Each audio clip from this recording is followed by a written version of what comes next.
Alright, next guitar I'm going to be fixing up is this Saber from 1991. I think it's been sitting in a guitar case for a couple of years. It's got a lot of ungodly corrosion, especially on the bridge here. Look at these saddles. I've never seen anything like that before. The saddles on this, I'm not sure what this stuff is here. Some type of, I don't know if it's buildup or if it's been like scraped on the floor or something, or who knows. These ones look alright. When you get to these last divots on the frets from years of play, gonna clean that up nicely. What I'm looking to do is use my fret leveling beam and just go over the top of the frets till all of the marker has been touched, leaving a flat surface. Once I achieve that, then it's time to crown it. I don't want to go too deep. I just want to touch it until all the tops have been filed down a little bit.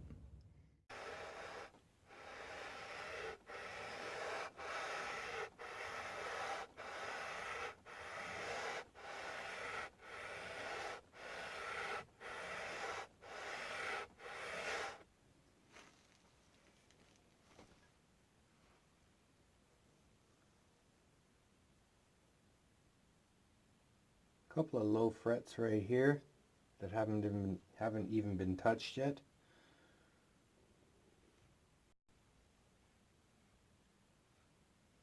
So far so good. So now I've leveled the frets. I got all the tops have been touched. Some more than others. High frets obviously get hit a little more than others. These ones here barely got touched at all. Now that the frets are level, I have to use my magic marker, cover the tops up here, and then crown. What I'm looking for when I'm crowning is to take off the sides of the fret, but leave the top. So your frets are going to have a kind of an angular thing going on there. And then after that, I'm going to round them off. Put it on the fret, rock it back and forth, and it just takes off the sides of the fret and leaves the top untouched.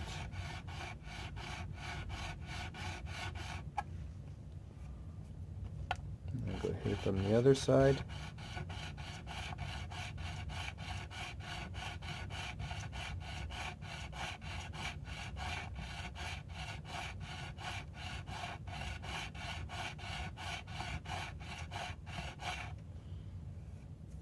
There you have it. Now the frets are leveled, crowned, and polished, and the fretboard has been cleaned and conditioned. Now I just have to clean the body, put some strings on it, and do a setup. Here's got a lot of wear, a lot of corrosion, but I did take it apart screw by screw and put it back together. Everything's oiled.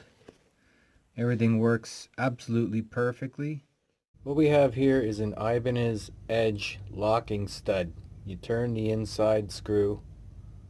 Let's get in focus.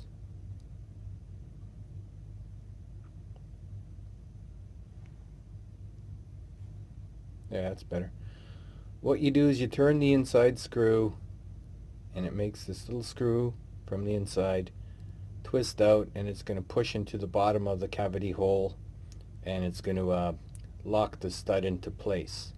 It's imperative that you have this locked on these tremolos. If not, your stud's just going to be shaking in the wind.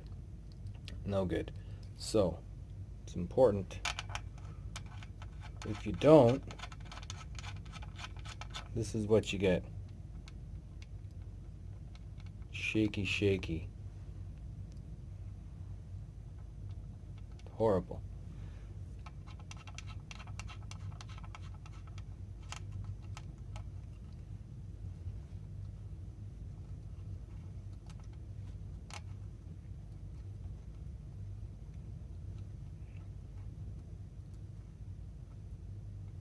There, now it's locked in place. Let's lock it a little more. Just snugged it. That's better. Now your post doesn't move. It's rock solid. That's going to give you tuning stability. With it loosened off, look at this. No tuning stability. A lot of people bring me their guitars. This thing won't stay in tune. This thing won't stay in tune. And I take it apart and everything's loose. It's all wrong. So anyways, very important to keep the locking studs locked. We have the studs in. I just eyeballed them. Nothing is set, nothing is locked. Right now we got to put the bridge in here. So simply push it in, flip it over, and add the springs.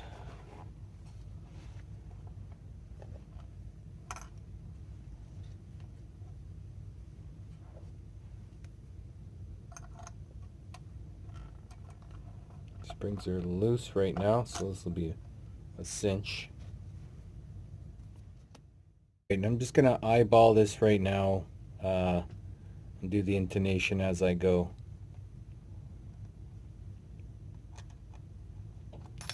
Whoopsie. I've had some pretty good luck here with eyeballing saddles before, and when it comes time to intonate it, sometimes it's pretty damn close. So let's go 3 up, then down, and then 3 up. I'll probably drop down a bit. Because my hands are in the way.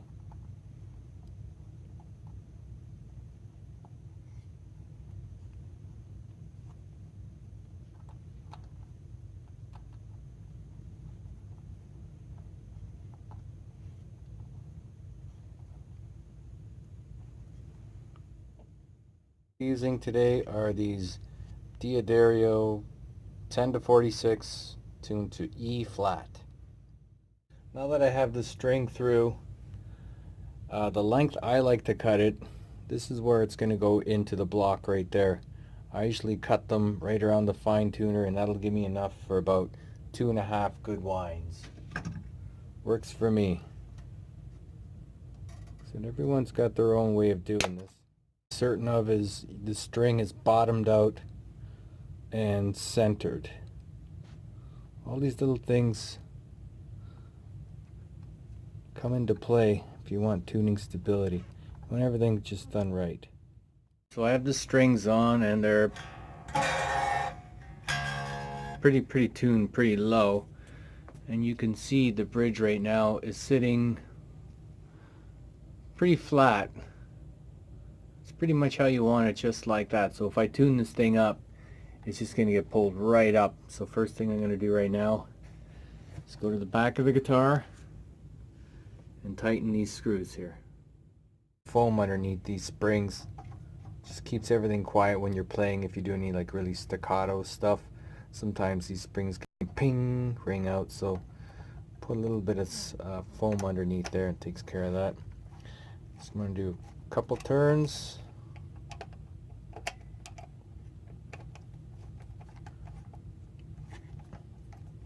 Okay, make sure everything is level. Okay, that's about right. Now we're going to turn it over. And just as I expected, the bridge sunk down. When I tightened the springs, it increased the tension and it pulled the bridge down, which also tuned the guitar up to pitch a little more. Almost in tune now, and the bridge is perfect the way you want it right there. It's flat as a pancake.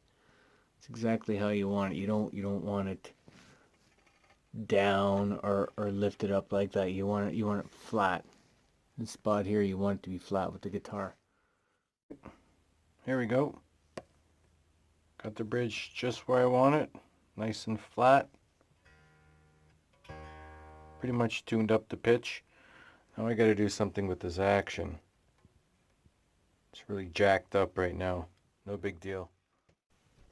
So here we go. Anyways, make sure the studs are unlocked first.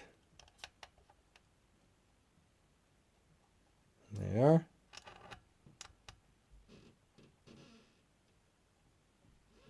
See how far that one goes.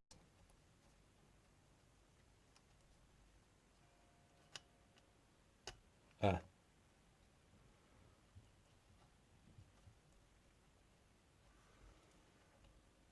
Okay, so back off a couple.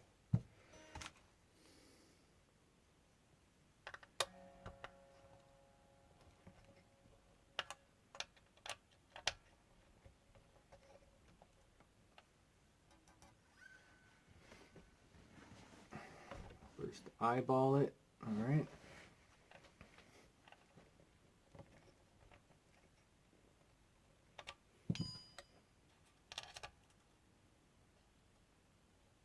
You keep turning down and you find that it stops turning. That means the lock stud is touching the bottom of the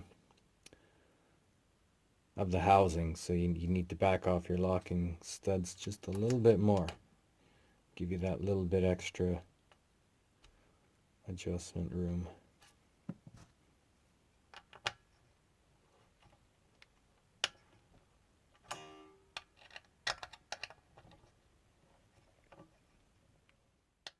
Look at neck relief.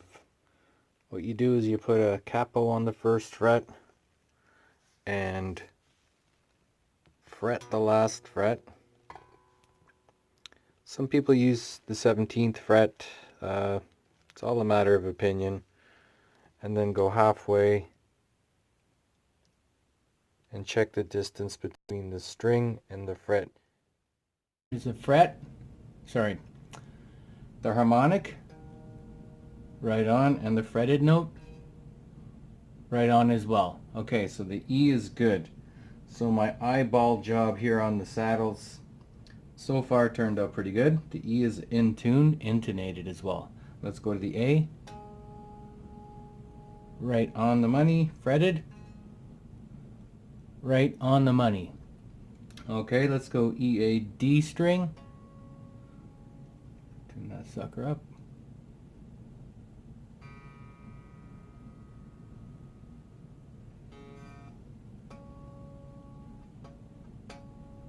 Too far.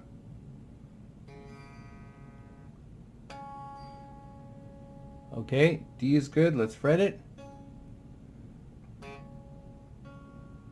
Perfect as well. 3 out of 6. Pretty good. G string, right on, fretted. Sharp. Okay, this one has to be intonated. So it's the G string so far. G string. So what we want to do is we want to take the tension off the G string, loosen this Allen bolt right here, right in here, and move the saddle back a bit. Tighten it up, bring it back up to pitch, and then check the intonation. Should be good at that point.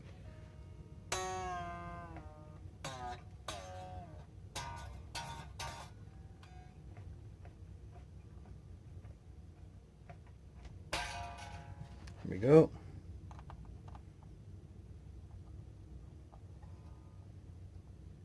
Well, that one was loose.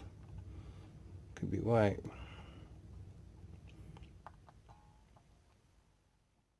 Here we go. G string, harmonic on, fretted, on. A quick comparison between these two. One's an 87 and the other one is a 91. Headstock appears to be identical, the logo anyways. One thing I did notice here, the fine tuners, the top lock, see how the bevel goes up and down on this one? On this here goes the other direction. That's one thing I noticed. Another thing I noticed here is the mother of pearl dots are a lot bigger on the 91 than on the 87. Another difference is this one here says custom made on it, whereas the 87 does not. Both have a single humbucker. Single humbucker. This one here has a 5-way, and the 87 has the mini switches.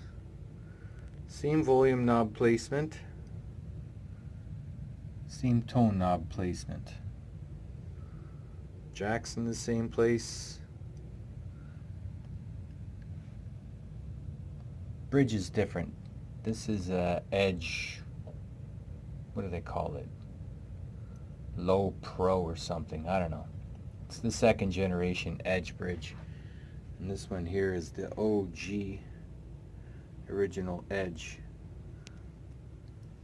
That's pretty much it for that.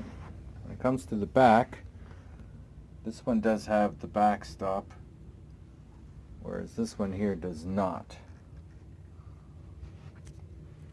Other than that, same color, like identically. That's it. Similar, but different. Well, we're done with the Saber. Put a lot of work and time into this one. Frets are leveled, crowned, polished.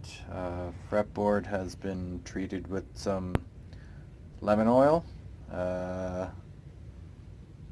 Took the bridge apart, screw by screw, put it back together. Works flawlessly now. Again, it looks a little corroded, but that's just pitting and whatever. It is what it is. What else did I do to this thing? The back of the neck was really glossy when I got it, so I brought it back down to its kind of matte finish. It's beautiful. It's got a nice flame on it. Gorgeous. Yeah, basically just set the whole thing up, one end to the other. Set in E flat. Works wonderfully. Nothing wrong with this guitar at all now. When I got it, the neck had a really bad back bow. Everything, this whole bridge was just corroded. Nothing moved. It was in a bad state. And yeah, we got it back to normal. This thing should be awesome now. Shreds.